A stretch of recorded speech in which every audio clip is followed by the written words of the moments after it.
Hello everyone and welcome back to my channel. आज मैं बहुत ही सीरियस टॉपिक पे बात करने वाली हूँ और कोई सुनना ही नहीं चाहेगा सीरियस टॉपिक को, इसलिए मुझे सीरियस टॉपिक पे बात ही नहीं करनी है। तो बड़े ही हम अच्छे रिलैक्स्ड माइंड पे एक बहुत अच्छी सी स्टोरी स्टार्ट करते हैं। और वो स्टोरी किसकी है? मेरी। जैसे कि मैं अभी क्या करती हूँ, मैं बच्चों को टीच करती हूँ। आई टीच केमिस्ट्री, ठीक है। अब and I did PhD in chemistry. तो नॉर्मली क्या है, लोगों का मिथ ही होता है कि पीएचडी वाला जो स्टूडेंट है भाई वो तो हमेशा पढ़ाकू रहा होगा, किताबों में घुस के रहा होगा और बहुत ही सिंसियर रहा होगा। पर ऐसा कुछ नहीं होता। तो मैं अपनी बचपन से यानी कि 10th से स्टार्ट करना चाहती हूँ बात की how I was in my student time. मैं कितनी सिंसियर, डेडिकेटेड एंड पढ़ाकू थी। बिल्कुल भी नहीं, ऐसा ज़रा भी नहीं था।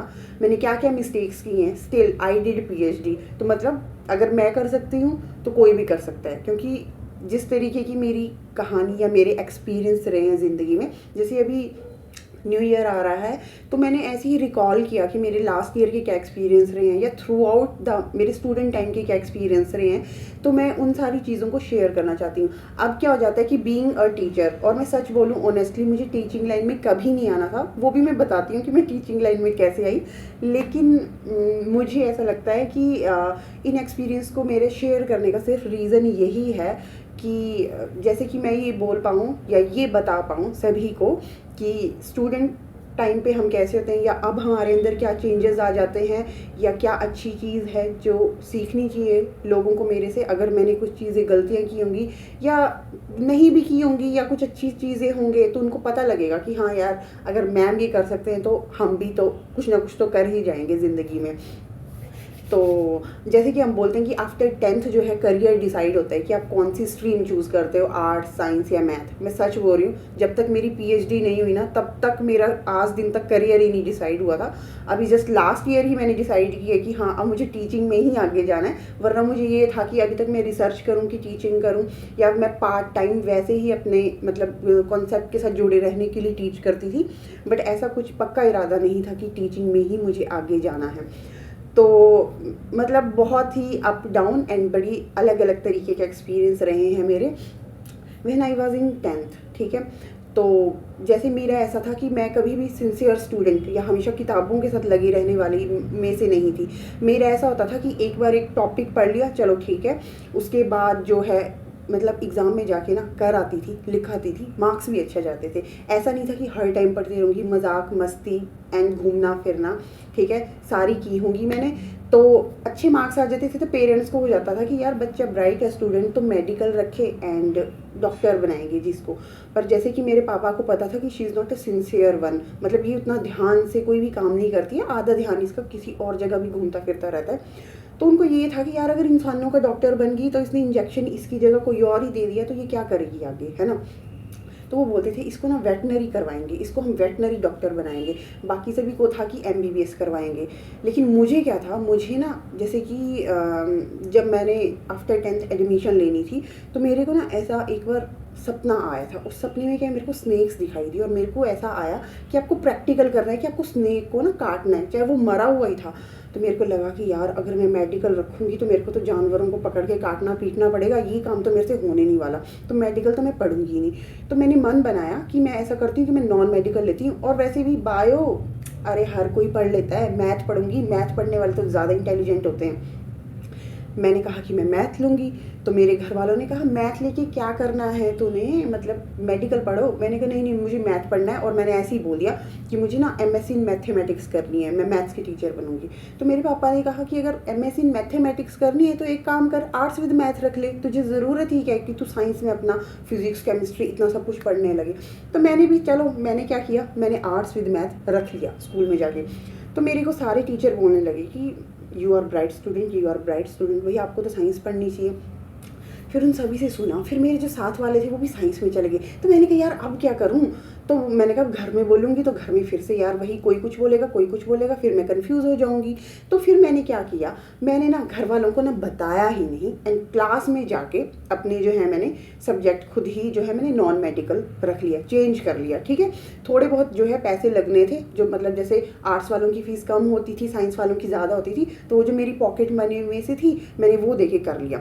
घर वालों को मैंने तब तक नहीं बताया जब तक मुझे बुक्स लेने की ज़रूरत नहीं पड़ेगी। जब बुक्स लेने का टाइम आया तो मैंने बताया कि पापा मैंने ना चेंज कर लिया सब्जेक्ट, तो प्लीज़ मुझे आप बुक्स ला के दे दो। तो तब उन्होंने मुझे कुछ बोला नहीं और उन्होंने मुझे बुक्स ला के दे दी। मेरे पापा ने खुद ने इंजीनियरिंग की थी, तो उनको ये था कि यार इंजीनियरिंग फील्ड में ना जाके किसी और फील्ड में जाए तो ज़्यादा बेटर रहेगा। चलो भाई, अब पहुंच गए हम +1 में। अब अगेन नेचर तो वही रहता है, मजाक मस्ती घूमना फिरना।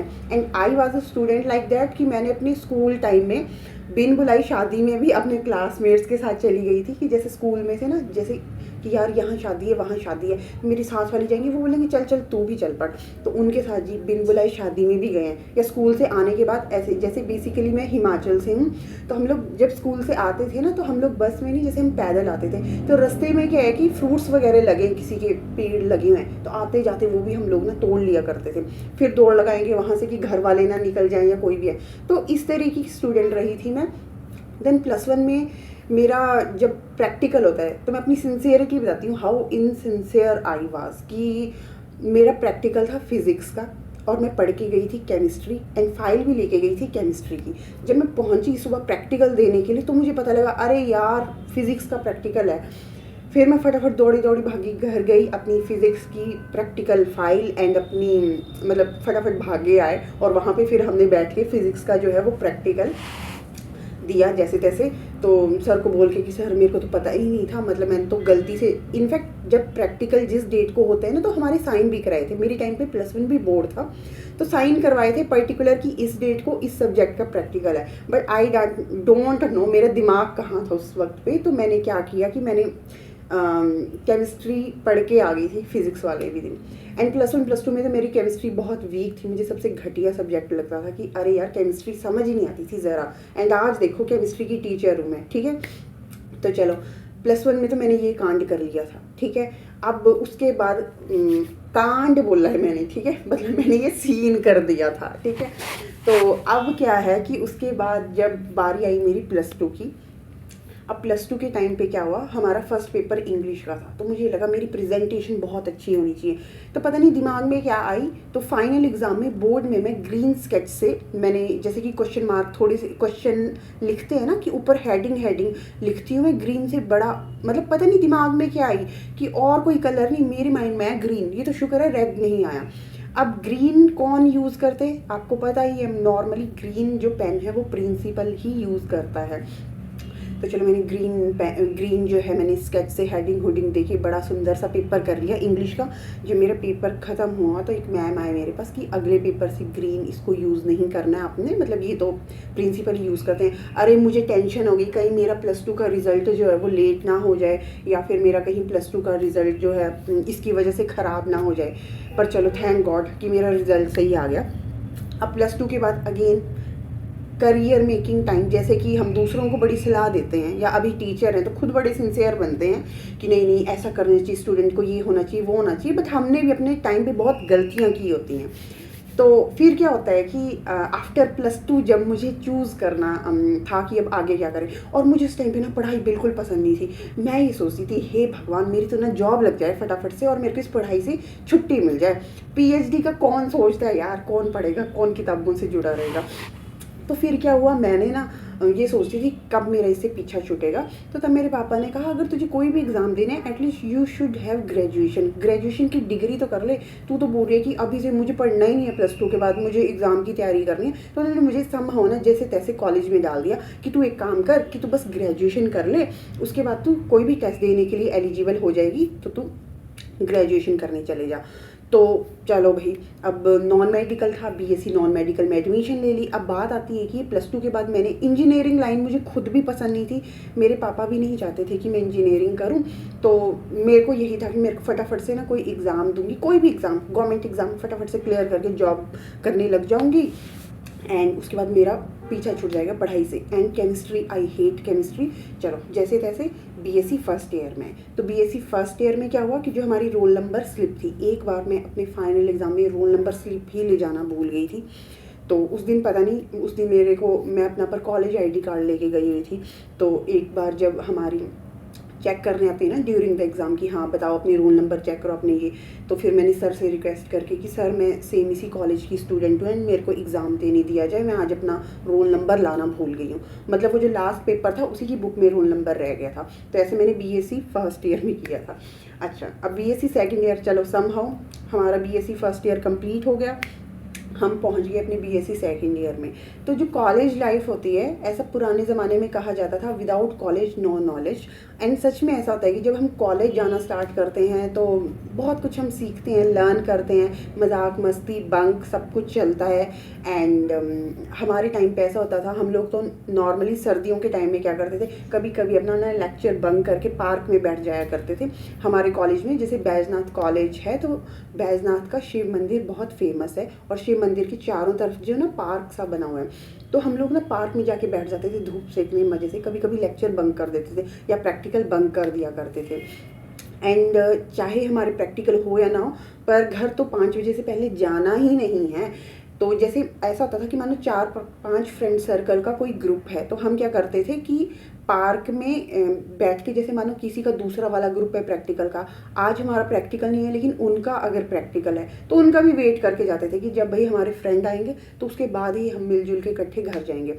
तो सेकेंड ईयर में मैंने क्या किया, सेकेंड ईयर में मैंने अपना जो रोल नंबर जिस पे हम जाते हैं ना, तो हमारे टाइम पे क्या होता था, जब हम फॉर्म फिल करते थे, एग्जामिनेशन फॉर्म फिल करते थे, तो उसमें क्या होता था, जब रोल नंबर आता था ना, तो एक साइड होता था सिग्नेचर ऑफ द कैंडिडेट जो हम पहले ही करके भेजते थे, एंड एक साइड होता था हमारा कंट्रोलर ऑफ एग्जामिनेशन के साइन। ठीक है, रोल नंबर में, यानी कि ये सोचो कि रोल नंबर की ऐसी स्लिप है, एक साइड नीचे, एक साइड साइन होंगे स्टूडेंट के, ठीक है, सिग्नेचर ऑफ स्टूडेंट, दूसरी साइड साइन होते थे कंट्रोलर ऑफ द एग्जामिनेशन के। ठीक है, चलो भाई ठीक है, हम सभी ने फॉर्म भर के भेज दिए थे। चलो जब हमारे बीएससी सेकेंड ईयर के एग्ज़ाम होने स्टार्ट हुए, एक बारी तो मेरा एक पेपर हुआ था बीएससी सेकेंड ईयर में ऑर्गेनिक का, मुझे ज़रा नहीं आती थी ऑर्गेनिक, मतलब उस पेपर में 2-3 क्वेश्चन आते होंगे मुझे। तो जैसे हमारे ना अलग अलग पेपर होते थे, इनऑर्गेनिक का अलग, ऑर्गेनिक का अलग एंड फिजिकल का अलग। जैसे केमिस्ट्री के टोटल 3 पेपर, जिसमें से मुझे ऑर्गेनिक बिल्कुल नहीं आती थी। तो जो भी मैं पढ़ के गई थी तो मेरे को टेंशन हो गई थी कि यार मेरे को सप्ली ना आ जाए कहीं केमिस्ट्री में। पर फिर क्या हुआ, मैं फिजिकल का पेपर बहुत अच्छा दे के आई थी, तो इस कारण जो है मेरे अच्छे मार्क्स आ गए थे अल्टीमेटली। एंड मैं ये बताना चाहती हूँ रोल नंबर वाली बात। तो रोल नंबर वाली में हुआ क्या था कि वो जो रोल नंबर वाली जो स्लिप होती थी ना, एक बार पेपर देने के बाद जैसे हमारे को 5-10 मिनट मिलते थे ना, इनमें रिवीजन के लिए पेपर हो गया, तो मैं देख रही थी यार बाकियों की रोल नंबर स्लिप और मेरी स्लिप में कुछ ना डिफरेंस लग रहा है, ऐसा क्यों है, कुछ अजीब सा क्यों लग रहा है। फिर बाद में देखा बाकियों के, जैसे मेरे को दिख रहा था एक जगह साइन किसके हुए हैं, स्टूडेंट के, एक जगह किसके हुए हैं, कंट्रोलर के। तो जी मैंने फॉर्म भरते टाइम क्या किया है, कंट्रोलर ऑफ द एग्जामिनेशन के नीचे साइन किए हुए हैं। ठीक है, और फिर बेचारे कंट्रोलर ऑफ द एग्जामिनेशन में भी साइड में अपने छोटे से साइन कर दिए थे, और सिग्नेचर ऑफ द स्टूडेंट वाली जो जगह थी वो मेरी खाली थी, इसलिए मेरा जो रोल नंबर था वो बाकी सारे स्टूडेंट से अलग था। तो इस तरीके की मैंने मिस्टेक की हुई है, एंड शायद वो कंट्रोलर ऑफ द एग्जामिनेशन का मूड अच्छा होगा मेरा रोल नंबर देखते टाइम पे, वरना उसे गुस्सा आता तो मेरा फॉर्म रिजेक्ट करता कि अरे यार क्या पागल लड़की है, इसको इतना नहीं पता कि खुद के साइन कहाँ कर रहे हैं, कंट्रोलर ऑफ द एग्जामिनेशन के नीचे ये साइन कर रही है। चलो भाई, ऐसे करते करते बीएससी फाइनल ईयर में मुझे कुछ ऐसा याद नहीं है, हो सकता है कुछ किया होगा, उसमें भी कुछ किया होगा, बट अभी याद नहीं है कि शायद बीएससी फाइनल ईयर अच्छे से कर ली थी। तो बीएससी भी ख़त्म होगी, अब बीएससी की बात क्या करना है, अब यार सारे चल पड़े मास्टर्स करने के लिए, और मैंने देखा कि यार कंपटीशन तो बड़ा है, ग्रेजुएशन करके तो कोई पूछेगा नहीं, एंड मास्टर्स कर लेती हूँ। तो फिर क्या हुआ कि जैसे कि जब मैंने अपना बीएससी फाइनल ईयर का एग्ज़ाम दिया था, तो मैंने फिजिकल केमिस्ट्री की, मतलब मैंने केमिस्ट्री का जो लास्ट पेपर था ना, उस बुक को ऐसे टच किया था कि हाय हाय अब केमिस्ट्री नहीं पढ़नी है ज़िंदगी में कभी भी। उसके बाद मैं चली गई अच्छा, उसके बाद जैसे कि हमने सोचा, तो मैंने MSc in physics and chemistry के फॉर्म भर दिए थे रैंडमली। पर धीरे धीरे ना जैसे मुझे ऐसे पता लगा कि केमिस्ट्री में ना करियर ऑप्शंस बहुत ज़्यादा हैं, जैसे कि गवर्नमेंट सेक्टर में भी एंड प्राइवेट में भी, जैसे इंडस्ट्री वगैरह है या मेडिसिन है, फार्मास्यूटिकल है, टेक्सटाइल इंडस्ट्री है, या जैसे नेस्ले की कंपनी वगैरह जो होती है उसमें क्वालिटी कंट्रोल में कि जैसे आप में कितना जो अच्छा आपका प्रोडक्ट है, या जैसे पॉल्यूशन कंट्रोल बोर्ड में, या सॉइल में कौन कौन से जो है आपके एलिमेंट है। तो कुछ कुछ ना मतलब मुझे अच्छा लगा जैसे केमिस्ट्री की चीज़ें सुन के कि अलग अलग कि इसमें हम ये भी कर सकते हैं, जैसे कि फार्मा में जा सकते हैं हम, टेक्सटाइल इंडस्ट्री में जा सकते हैं, है ना, अलग अलग ऑप्शन थे। एंड गवर्नमेंट में भी सेम मैंने देखा कि करियर ऑप्शंस बहुत ज़्यादा हैं केमिस्ट्री में। एंड टीचिंग तो भाई होता ही है अल्टीमेटली, और कुछ नहीं तो टीचिंग तो है ही है। तो फिर मैंने सोचा कि चलो फॉर्म भर दिया था मैंने एमएससी एंट्रेंस के लिए, एक फिज़िक्स का और एक केमिस्ट्री का भर दिया था। तो धीरे धीरे इंटरेस्ट बाकी सभी से सुन के केमिस्ट्री में आने लगा कि यार करियर ऑप्शन ज़्यादा हैं, तो ऐसा करती हूँ एमएससी इन केमिस्ट्री करती हूँ, उसके बाद कोई फार्मास्यूटिकल इंडस्ट्री ज्वाइन कर लूँगी।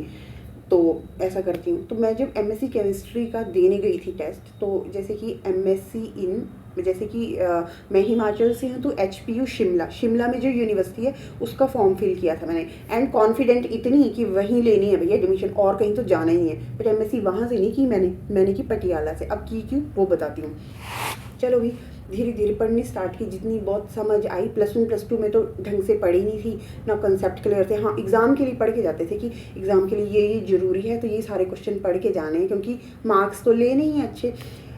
तो फिर मैंने क्या किया, वहाँ जब मैं टेस्ट देने गई उससे पहले मैंने, जैसे आफ्टर प्लस 2 भी बच्चे एग्ज़ाम देते हैं, लेकिन मैंने कोई कंपटीशन टेस्ट नहीं दिया था। तो उस टाइम मुझे मालूम ही नहीं होता था कि OMR शीट को कैसे फिल करना है। तो उसमें मेरी सबसे बड़ी मेजर मिस्टेक क्या थी, उसमें मेरी सबसे बड़ी मेजर मिस्टेक ये थी कि जब वहाँ पे एमएससी केमिस्ट्री का जब मैं एंट्रेंस टेस्ट देने गई थी, तो मैंने वहाँ पे क्या किया था, OMR शीट को भरने की जगह पता नहीं मेरे वो शीट दी तो हुई थी पर उसमें रोल नंबर वगैरह फिल कर दिए थे मैंने सब कुछ। लेकिन मैं क्या कर रही थी, जो आपको बुकलेट दी हुई थी क्वेश्चन पेपर, उसी को ही टिक लगाई जा रही थी। OMR शीट मैंने भरी नहीं। फिर मेरे को एंड में ना किसी एक और स्टूडेंट बैठी साथ में, उसने इशारा किया कि इसको फिल कर। उसने देखा होगा कि यार ये ना क्वेश्चन बुकलेट पे ही टिक किए जा रही है, ठीक है। उसको मेरे दिमाग में यही नहीं आया कि ये जो OMR शीट जो है इसको भी भरना है। यानी कि उस टाइम एग्ज़ाम जब देने गए हैं तो पता नहीं माइंड उस टाइम कैसा चला कि मैंने भरी नहीं। तो एंड के जो 10 मिनट रहे थे उसमें मैंने OMR शीट को भरना स्टार्ट किया। तो जब एंड के 10 मिनट रहे होते हैं ना, तो हमारे पर इतना ज़्यादा प्रेशर होता है कि अरे यार 100 क्वेश्चन थे ऑब्जेक्टिव के, कि 100 में क्या है वो गोले गोले लगाने हैं OMR शीट में। अब आधे में गलत लगाऊं आधे में सही लगाऊं, क्योंकि जब हम जल्दी जल्दी लगाना स्टार्ट करते हैं तो बी की जगह सी या सी की जगह कुछ ऐसा होता है। तो उसमें से मेरे को याद है मैं कोई अप्रॉक्सीमेटली 80 या 83 के आसपास ही लगा पाई थी निशान। मैंने बड़ी रिक्वेस्ट की सर से कि सर मेरे से गलती हो गई, मेरे को पता ही नहीं लगा कि OMR शीट भरनी है। तो उन्होंने मुझे वो क्या कहते हैं टाइम ही नहीं दिया, और देते भी नहीं है, ऑब्वियसली सी बात है, कंपटीशन एग्ज़ाम में तो ऐसा होता नहीं है। तो उतने ही कर पाई थी मैं। फिर उस 80 में से मेरे 55 की 56 मार्क्स आए थे। तो शिमला में ना एचपीयू शिमला में बहुत ज़्यादा हाई कंपटीशन होता है। यानी कि वहाँ पे, क्योंकि शिमला में क्या है कि ऐसी जनरल साइंसेस की एक ही यूनिवर्सिटी है, जैसे कि पंजाब में है JNDU PU, या जैसे पटियाला में जो यूनिवर्सिटी है वो भी है, लेकिन हिमाचल में एक ही है। मोरओवर जनरल की उस टाइम पे, हमारे टाइम पे सिर्फ 16 या 17 सीट होती थी। तो उसमें कट ऑफ में आना लिस्ट में बड़ा मुश्किल होता था। हालांकि मेरा जो है, जैसे वहाँ पे होता था एक गवर्नमेंट सीट और एक होती थी सब्सिडाइज एंड नॉन सब्सिडाइज। यानी कि सब्सिडाइज में तो जो फीस थी 4 या 5,000 थी पर सेमेस्टर, ठीक है। लेकिन दूसरी वाली जो थी, यानी कि जिसमें पेड जो सीट थी, उसमें था आपका 25,000 पर सेमेस्टर, वो फीस थी। तो उसमें हालांकि उसकी काउंसलिंग के लिए मेरा आया भी था नंबर। चलो मेरे रिलेटिव रहते थे पटियाला में, तो उन्होंने मुझे बताया कि पटियाला में भी यूनिवर्सिटी है एंड यहाँ का टेस्ट नहीं है, और लास्ट डेट तक हम लोग जो है फॉर्म फिल कर सकते हैं। तो लास्ट डेट यानी कि काउंसलिंग से एक दिन पहले एक्स्ट्रा फीस दे के हम लोग काउंसलिंग अटेंड कर सकते हैं। जैसे ये होता है ना, इस डेट तक आप फॉर्म फिल करोगे, आपको एक्स्ट्रा लेट फीस नहीं देनी पड़ेगी। फिर बाकी के जो दिन होते हैं लास्ट डेट काउंसलिंग तक, कुछ एक्स्ट्रा फीस देनी पड़ती थी। तो मैंने पटियाला यूनिवर्सिटी की काउंसलिंग अटेंड की एंड वहाँ पे +2 के मार्क्स की परसेंटेज के बेसिस पे हमें एडमिशन मिल जाती थी। तो चलो समहाउ मुझे एडमिशन मिल गई। अच्छा, MSc केमिस्ट्री में एडमिशन ले ली और जब मैं एमएससी केमिस्ट्री में आई देन धीरे धीरे मेरे कॉन्सेप्ट क्लियर होने स्टार्ट हुए। तब मुझे पहली बार इलेक्ट्रोफाइल न्यूक्लियोफाइल समझ आए और उसके बाद धीरे धीरे मैंने केमिस्ट्री सीखना स्टार्ट किया। और हमारे जो टीचर थे जैसे वो मोटिवेट करते थे कि पीएचडी के क्या फ़ायदे हैं, आपको पीएचडी क्यों करनी चाहिए। एमएससी में आके मुझे लगा कि यार एमएससी भी कुछ नहीं है, पीएचडी यानी कि पीएचडी करनी है यार, अपने नाम के आगे डॉक्टर लगाना है या बाकी सबसे अलग होना है। बिकॉज पीएचडी उस टाइम, अब तो पीएचडी वाले खैर बहुत सारे हो चुके हैं, लेकिन उस टाइम पे ऐसा लगता था कि ज़िंदगी में अगर पीएचडी करूँगी तो लगेगा कि कुछ अचीव किया है ज़िंदगी में, अदरवाइज़ मुझे ऐसा लगेगा मैंने कुछ अचीव नहीं किया है। तो और उसमें भी ये था कि आफ्टर फर्स्ट ईयर हमको स्पेशलाइजेशन चूज़ करनी होती थी, तो मुझे ऑर्गेनिक लेनी होती थी। एंड जो टॉपर होते थे क्लास के उनको ही ऑप्शन मिलती थी कि अपनी स्पेशलाइजेशन चूज़ कर सको। उसके बाद जो टॉपर होंगे उनको वो चूज़ करेंगे अपनी स्पेशलाइजेशन, तो उसमें भी कुछ सीट्स पर्टिकुलर होती थी कि 10-10-10, जैसे 10 ऑर्गेनिक की, 10 इनऑर्गेनिक की, 10 फिजिकल की। तो अब अगर मुझे ऑर्गेनिक लेनी थी तो मुझे अच्छे मार्क्स लेने पड़ने थे फर्स्ट सेमेस्टर में, तभी मेरा नंबर आता ऑर्गेनिक में। तो मैंने क्या किया, थोड़ी मेहनत भी की और थोड़ी भगवान से कि प्लीज़ प्लीज़ प्लीज़ भगवान जी ऑर्गेनिक दिला दो मुझे। ऑर्गेनिक के लिए ही मैंने स्पेशली एमएससी इन केमिस्ट्री को चूज़ किया, क्योंकि अगर मुझे इंडस्ट्री वगैरह में जाना होगा तो फिर मुझे इसके लिए ऑर्गेनिक ज़्यादा अच्छी रहेगी ना। अगर मेडिसिन के लिए जाना है या नेस्ले जैसी बड़ी कंपनी को अप्रोच करना है, ठीक है। तो ऐसे करके क्या हुआ कि मैंने ऑर्गेनिकली अच्छा लग था, ऑर्गेनिक मिल भी गई। एंड उसके बाद मुझे ये लगा कि नहीं यार पीएचडी भी करनी चाहिए, तो चलो फिर मैंने पीएचडी में भी एडमिशन ले लिया। ऐसे तो नहीं लिया एकदम से कि ले लिया, एमएससी के बाद एंट्रेंस क्लियर किया था। एंड एंट्रेंस क्लियर करने के बाद भी ऐसा हुआ कि मुझे गाइड नहीं मिला, पता नहीं ज़िंदगी में क्यों, पर ऐसा है जैसे कि अपना अपना होता है। एमएससी में भी जैसे हमारा एक ग्रुप था तो हम अपने ग्रुप में मस्त रहते थे। मेरा नेचर ऐसा नहीं था कि मैं टीचर्स को जाके पहले से ही अप्रोच करूं। जैसे कुछ बच्चे ऐसे होते हैं या किसी का नेचर ऐसा होता है जो पहले से ही टीचर को अप्रोच करते थे, टीचर से मिलेंगे, बात करेंगे, तो टीचर भी इंटरेस्टेड रहता था उनको पीएचडी में लेने को। आई वॉज सो स्टूपिड नहीं या जो भी था वट एवर, मेरे को ऐसा था कि जब मेरा टेस्ट क्लियर हो जाएगा ना तब मैं जाऊंगी टीचर के पास कि हाँ जी सर मुझे आपके अंडर पीएचडी करनी है तो मुझे पीएचडी करवा दो। यानी कि पीएचडी करने में भी ऐसा नहीं होता, उसमें भी आपको टेस्ट क्लियर करने के बाद भी गाइड चूज़ करना पड़ता है। मतलब आप चूज़ करोगे मुझे इसके अंडर करनी है पीएचडी, लेकिन ये उस रिस्पेक्टिव पर्सन पे डिपेंड करता है कि वो आपको करवाना चाहे या नहीं करवाना चाहे। तो इंस्टेड ऑफ मेरा टेस्ट क्लियर था बट मुझे कोई गाइड नहीं मिला उस टाइम पे। कोई बोलते थे आप पहले काम सीखो, एमफिल करो, फिर आपको थोड़ा बहुत लैब एक्सपीरियंस होगा, फिर आप पीएचडी में आना। या कुछ स्टूडेंट्स ने पहले बात कर रखी थी तो वो उनको लेना चाहते थे, लेकिन उनमें से किसी का टेस्ट क्लियर नहीं हुआ था, उनका सिर्फ एमफिल वाला टेस्ट क्लियर हुआ था, पीएचडी के लिए वो लोग एलिजिबल नहीं थे। मेरा टेस्ट भी क्लियर था लेकिन मेरे पास शायद वो अप्रोच नहीं थी।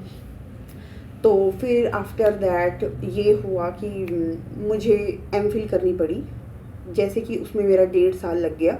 तो मैंने अप्रॉक्सीमेटली 2 ही होते हैं क्योंकि 6 महीने ऐसे होते हैं जो कहीं काउंट नहीं होते, यानी कि उस टाइम पे तुम्हें डिग्री तो मिल चुकी है लेकिन अगले किसी कोर्स में एडमिशन नहीं मिलेगी। तो मैंने एमफिल की, लैब एक्सपीरियंस लिया, तब मुझे टीचर्स ने देखा जाना कि हाँ यार ये लैब में काम करती है, तो मतलब सीखा है इसने। मतलब ये भी होता है ना 1-1.5 साल में टीचर्स के साथ इंटरेक्शन होनी स्टार्ट हो जाती है, वो तुम्हें जानना समझना स्टार्ट कर देते हैं, कम्युनिकेशन अच्छा हो जाता है। तो आफ्टर एमफिल फिर मैंने अपनी पीएचडी स्टार्ट की। तो पूरी पीएचडी मेरे गाइड को ऐसा लगता था she is non sincere student, मतलब उतना सिंसियरली काम नहीं करती है। क्योंकि पहले जो मेरे सीनियर थे वो तो सैटरडे संडे भी लैब जाते थे और मेरा ऐसा था मैं मोस्टली, जैसे यूनिवर्सिटी 5 डेज़ होती थी तो मैं कभी कभी संडे या सैटरडे ऑफ कर लेती थी। तो सर को ऐसा लगता था कि शी इज़ नॉट सिंसियर। या ड्यूरिंग पीएचडी भी जैसे कभी कभी घर जाना है तो मैं 10-15 दिन के लिए चली जाती थी घर। तो पहले ऐसा नहीं था, पहले सर भी थोड़े मेरे टाइम पे लेवाइल हो गए थे। मेरे सीनियर्स के टाइम पे तो सर 3-4 दिन से ज़्यादा छुट्टी देते ही नहीं थे किसी को।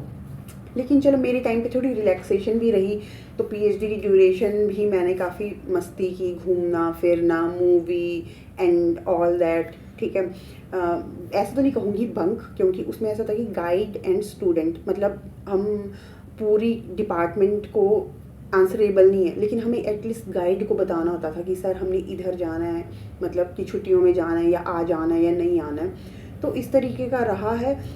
एंड ऐसा नहीं है कि जैसे कि मैंने बोला आई वॉज नॉट सिंसियर या जो भी है, कि पीएचडी में जाके मैं बहुत सुधर गई थी, मैंने बहुत सीरियसली काम किया। मुझे आज भी याद है जब मैं एमफिल में नई नई लैब में गई थी, तो हमें क्या होता था, अगर हम कुछ रिएक्शंस कर रहे हैं और उसके लिए अगर हमें लो टेम्परेचर चाहिए तो उसके लिए आइस चाहिए थी, तो फ्रीज़र में आइस बॉल रखे होते थे। तो अब ऐसा तो है नहीं कि पूरी की पूरी आइस उठा के ले आओ वैसे यूज़ करेंगे, आइस को क्रश करना पड़ता था। तो मुझे याद है जब मैं फ़र्स्ट टाइम गई थी तो मुझे ना आइस को मैंने ऐसे करके उसके ऊपर रखा, जैसे स्लैब के ऊपर रखा, और उसको क्रश करने के लिए जैसे ही मैंने ऊपर से पत्थर रखा था, हमने उसको मारा, वो एकदम से फिसल के सिंक पे गया। अब भाई गवर्नमेंट यूनिवर्सिटी, गवर्नमेंट के सिंक पुराने हो चुके थे, जैसे ही वो सिंक में आइस गई ज़ोर से फोर्स के साथ सिंक ही टूट के नीचे आ गया। अरे भाई, फिर लैब में फिर जाके वहाँ पे गवर्नमेंट का पूरा प्रोसीजर, हमें एप्लीकेशन लिखनी पड़ेगी, एचओडी के साइन करवाने पड़ेंगे, फिर वो मेंटेनेंस वाले डिपार्टमेंट में जाके देनी पड़ेगी, फिर वहाँ से उनके काम करने वाले आएंगे, वो नया सिंक लगा के जाएंगे, ऐसा था। और एक बार मैंने क्या किया था, जब भी हम रिएक्शन करते हैं, रिएक्शन लगाते हैं, जैसे बुक में तो लिखा होता है ना थ्योरेटिकल कि ये मिक्स करो और उसके बाद ये बन जाएगा, लेकिन जब हम करना स्टार्ट करते हैं तब हमें एक्स्ट्रा केमिस्ट्री समझ आती है कि कैसे करना होता है। एंड जब भी हमें कुछ ऐड करना होता है किसी भी रिएक्शन में, तो उसको ना सबसे पहले ठंडा करना होता है। जैसे हम पढ़ते हैं ना, जैसे कि लेट सपोज ए को बी के साथ मिक्स करो और इतने टेम्परेचर पे हीट करो, और आफ्टर 2-3 आवर इस चीज़ को ऐड कर लो। तो अब हम बोलेंगे यार ऐड कर लो, मैंने क्या किया, 2-3 घंटे हो गए, अब भाई मुझे वाटर ऐड करना है, लेकिन उसको रिएक्शन मिक्सचर को पहले मैंने ठंडा होने नहीं दिया। तो लेट सपोज ऐसे करके मेरा एक रिएक्शन लगा हुआ था, यहाँ पे साइड में मेरी ना सीनियर कुछ काम कर रही थी, मैंने क्या किया, रिएक्शन में चलते चलते उसको ठंडा होने नहीं दिया। एंड वही कि पहले एमएससी में तो हम थ्योरेटिकल पढ़ते थे, उतना नॉलेज नहीं था, एमएससी में प्रैक्टिकल थे, बट जैसा प्रैक्टिकल नॉलेज हमें बाद में होता है एमफिल में या पीएचडी में, वैसा नहीं। तो उसमें क्या हुआ कि मैंने ना जैसे ही पानी डाला, वो पूरा जो रिएक्शन मिक्सचर था वो एकदम से बम्प करके बाहर गिरा। मेरे ऊपर तो बिल्कुल नहीं गिरा, बट मेरे साथ में जो सीनियर थे उसके यहाँ पीठ में ऐसे गिर गया था। तो फिर वो फटाफट से हमने उसको मतलब धुलवाया, यानी कि साफ़ करवाया, ताकि कोई ऐसे इंजरी ना हो जाए। एंड थैंक गॉड कि नहीं हुई। तो फिर मुझे भी बाद में फील हुआ कि नहीं, I should be more sincere. And during MPhil भी एक बार ऐसा था कि distilled water and distilled alcohol होता था।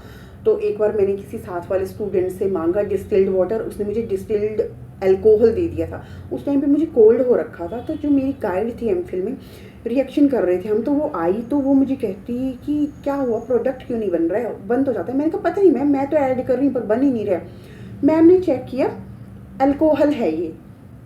आपको मतलब मालूम नहीं है डिस्टिल्ड वाटर और अल्कोहल में, मालूम आप कर कैसी रिसर्च रहे हो, पता नहीं मैम ने मुझे क्या क्या सुनाया होगा उस दिन। तो ऐसी कई सारे एक्सपीरियंस रहे हैं कि लैब में बहुत सारे एक्सपेरिमेंट फेल भी हुए हैं, बहुत सारी चीज़ें सीखी भी हैं जो काम हमने ज़िंदगी में कभी नहीं किए होंगे। जैसे कि बहुत सारी चीज़ें होती थी, लैब है, लैब को साफ़ करने की रिस्पॉन्सिबिलिटी तुम्हारी, जितने भी अपरेटस हैं उनको तुम्हें साफ़ करना है, एंड पूरी लैब को क्लीन करना है, नीट क्लीन करना है, झाड़ू पोछा करना है कई बार। तो ऐसा नहीं है कि वो सारे काम करने में बुराई है, बट मेरे कहने का मतलब ये है कि हम ना बहुत सारी चीज़ें सीख लेते हैं। मतलब जितनी हम हवा में उड़ते हैं ना स्टूडेंट टाइम में, तो पीएचडी हमें ना एकदम ग्राउंड लेवल पे एकदम ले आती है, रियलिटी दिखा लेती है कि भाई इंसान बन जाओ, ज़िंदगी में थोड़े सिंसियर हो जाओ। तो इस तरीके से तो ड्यूरिंग पीएचडी तक भी मेरा यही था कि मुझे रिसर्च में ही आगे जाना है या मैं इंडस्ट्री में ही कंटिन्यू करूँगी। लेकिन अरे यार, ये किस्मत ऐसी ज़बरदस्त कि क्या बोलने, क्या ही बात करें इसकी। जनवरी 2020 में मेरी पीएचडी कंप्लीट हुई एंड मार्च 2020 में लग गया था लॉकडाउन। पहले तो जब पीएचडी कंप्लीट हुई, मैं सोचा अरे यार रिलैक्स करते हैं, बहुत पढ़ लिया, 2-3 महीने रिलैक्स करेंगे, उसके बाद कुछ जॉब करते हैं, कुछ काम स्टार्ट करते हैं। तो उसके बाद जो है 2 महीने बाद लॉकडाउन लगा, चलो भाई बैठ गए घर में। अब तो 5-6 महीने घर में ही रहे। उसके बाद नियर बाई कुछ ना कुछ तो करना ही था, तो एक नियर बाई होम टाउन में एक स्कूल ज्वाइन कर लिया था मैंने, लोकल, उसको ज्वाइन कर लिया। फिर उसको जैसे मार्च में जैसे सेशन ख़त्म होता है, तो उसके बाद मैंने क्या किया कि हाँ, पीएचडी में भी मैं जैसे एक्स्ट्रा उसके लिए ना पार्ट टाइम कि चलो थोड़े से पैसे आएंगे तो ये वो सो शॉपिंग करेंगे, तो मैं ऐसे कोचिंग इंस्टीट्यूट में टीच कर लिया करती थी। जैसे अगर किसी का टीचर एकदम से चला गया, किसी को ज़रूरत है या किसी को ट्यूशन है, तो वो मैं कर लिया करती थी। लेकिन वो वैसे ही करती थी कि पैसे मिलेंगे यार, ऐसा नहीं था कि यार टीचिंग करनी है। करना तो रिसर्च या इंडस्ट्री में जाना था, कुछ ऐसा इरादा था। तो फिर मैंने वो किया। उसके बाद कोरोना का फिर से थोड़ा बहुत ज़्यादा था 2021 में, तो फिर मैंने क्या किया, धर्मशाला में कोचिंग इंस्टीट्यूट था, मैंने वो ज्वाइन किया अप्रैल में। जैसे ही वो ज्वाइन किया अप्रैल में अगेन दूसरा लॉकडाउन लग गया था। चलो भाई, फिर घर में बैठे, पर चलो थोड़ी बहुत ऑनलाइन क्लासेस वगैरह चलती रही थी।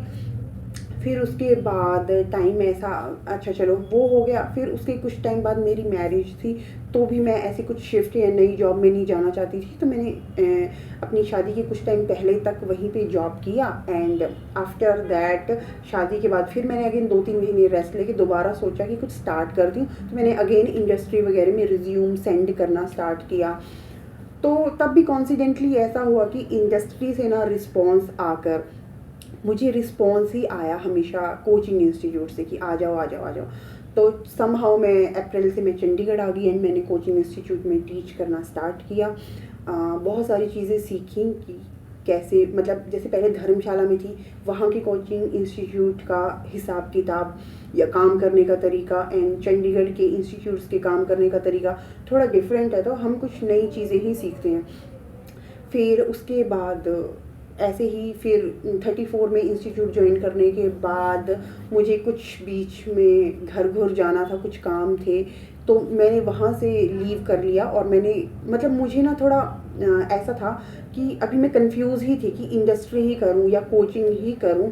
तो मैंने थोड़ा सा ये सोचा कि ऐसा करती हूँ कि कोचिंग के साथ साथ ना मैं ऐसा ढूंढती हूँ कि जैसे मुझे ना वहाँ वर्क शेड्यूल जो था ना, काफ़ी वर्क प्रेशर लगता था। जैसे 9 to 6 वर्किंग आवर है, तो मुझे वो काफ़ी हेक्टिक लगता था कि 6 दिन 9 to 6 काम करना, बच्चों के साथ टीचिंग, यानी कि कंटिन्यूसली जब हम लेक्चर लेते हैं ना, तो एक टाइम के बाद आके इंसान इतना थक जाता है कि उसके पास एफिशिएंसी नहीं रहती कि वो घर पे आके कुछ प्रोडक्टिव कर सके। तो मैं काफ़ी ज़्यादा थक जाती थी, तो मुझे कुछ ऐसी जॉब चाहिए थी जिसमें मुझे काम तो मैं करूं लेकिन उसके साथ साथ मुझे आराम भी हो। तो फिर उसके बाद मैंने एक ऐसा इंस्टीट्यूट ज्वाइन किया जहाँ पे मेरा माइंड रिलैक्स रहता है, क्योंकि मुझे वहाँ पे वर्क प्रेशर नहीं है। एक दिन मैं टीच करती हूँ, मेरे टीचिंग आवर होते हैं, दूसरे दिन मैं स्टूडेंट्स के डाउट लेती हूँ एंड मेरा हाफ डे होता है। एंड 1 बजे के बाद, जैसे अल्टरनेटिव पे, एंड 1 बजे के बाद क्या होता है कि मेरे पास खुद के लिए टाइम होता है कि मैं खुद को टाइम दे सकूं। क्योंकि जैसे कि मैंने बोला कि मैं कोई बहुत सिंसियर, एग्रेसिव या फिर ऐसा इंसान नहीं हूं कि जिसको सिर्फ पढ़ाई पढ़ाई से मतलब है। यार मुझे घूमना भी होता है, मुझे बातें करना बहुत पसंद है, मैं बहुत ज़्यादा बोलती हूँ। शायद मेरे स्टूडेंट्स को ऐसा लगता होगा कि यार ये बिल्कुल हमें बात करने नहीं देती है, या पता नहीं कैसी सी है, इसको सिर्फ पढ़ाई से मतलब है। मैं बहुत ज़्यादा बोलती हूँ, मुझे बातें करना बहुत ज़्यादा पसंद है, फ्रेंड्स बनाना बहुत ज़्यादा पसंद है, घूमना बहुत ज़्यादा पसंद है। तो उन सारी चीज़ों के लिए मुझे टाइम चाहिए था, छुट्टियाँ चाहिए थी। तो जो मैंने रिसेंट इंस्टीट्यूट ज्वाइन किया है, वहाँ मुझे ये सारी चीज़ें मिल रही है कि मैं घूम पा रही हूँ, मूवी देख पा रही हूँ, फ्रेंड्स के साथ जाना हो रहा है, मुझे अच्छी छुट्टियाँ भी मिलती हैं। जब मुझे अपने घर जाना होता है पालमपुर, तब भी मैं इजीली जा पाती हूँ। तो ये सारी चीज़ें हैं। तो मैं स्टूडेंट्स को सिर्फ यही कहना चाहूँगी कि मेरा करियर जो है ना, फिर मतलब मैंने इसी साल डिसाइड किया कि अब मुझे भाई टीचिंग ही करनी है, क्योंकि यही चीज़ मुझे बार बार खींच रही है, इजीली ये ऑप्शन मिल रहा है। तो अब मैं इसी को पकड़ के अपने करियर को यहीं से स्टार्ट करती हूँ। अब मुझे इधर उधर नहीं भटकना है, कभी मैं ये जॉब करूँ, कभी मैं वो जॉब करूँ। तो मेरा सिर्फ कहना इतना है सभी से कि मेरा आज दिन तक, यानी कि इस साल तक नहीं डिसाइडेड था कि मैं क्या करियर करने वाली हूँ। तो मैं किसी को क्या बोलूँगी तुम ये करो या वो करो, बस मैंने एक्सपीरियंस से अपने सीखा है। मेरे को सिर्फ इतना क्लियर था कि ज़िंदगी में कुछ ना कुछ तो करना है ताकि मुझे इंडिपेंडेंट होना है। तो मैं यही कहना चाहूँगी, आप जो भी करो, बस एक तो +1 +2 में अच्छे मार्क्स लेके आओ, क्योंकि अच्छे मार्क्स है ना, आगे जो मर्जी करने के लिए आप एलिजिबल हो जाते हो। फिर आपका जो मर्जी करने का इंटरेस्ट हो। सच बताऊं तो अभी ना मेरे को क्या करने का इंटरेस्ट आ रहा है, जैसे मैं ना इस तरीके का इंसान हूँ, मुझे ना नई नई चीज़ें करने में मज़ा आता है। अभी ना एक दिन बैठ के मन कर रहा था कि यार IAS की तैयारी कर लूँ।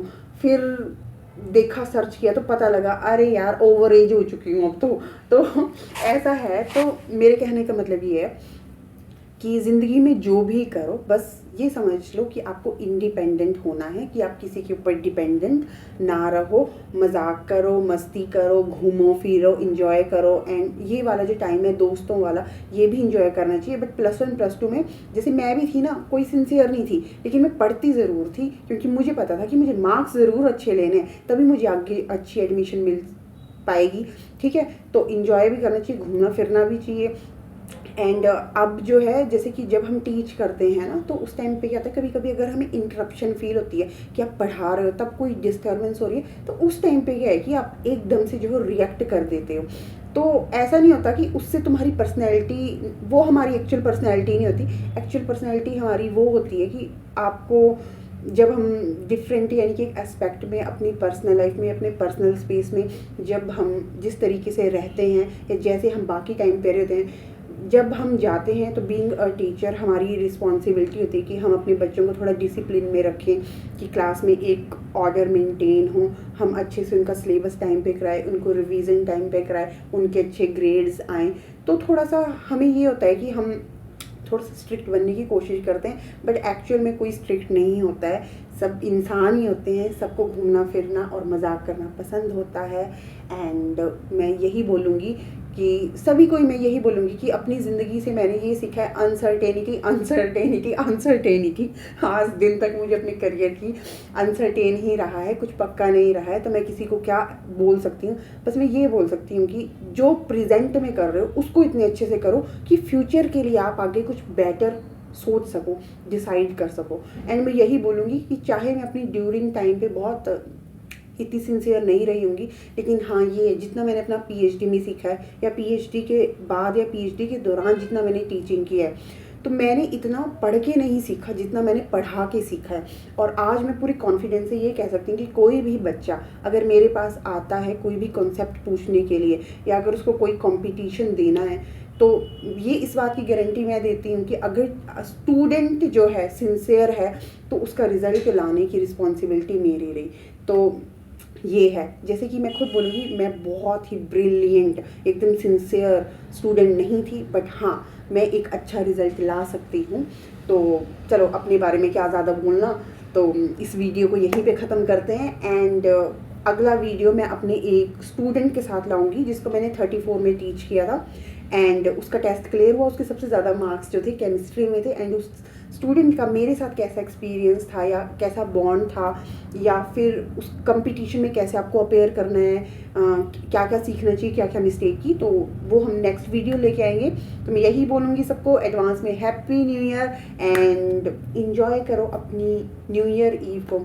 And thank you very much for listening. अगर आपने पूरा सुना है तो बहुत बहुत धन्यवाद।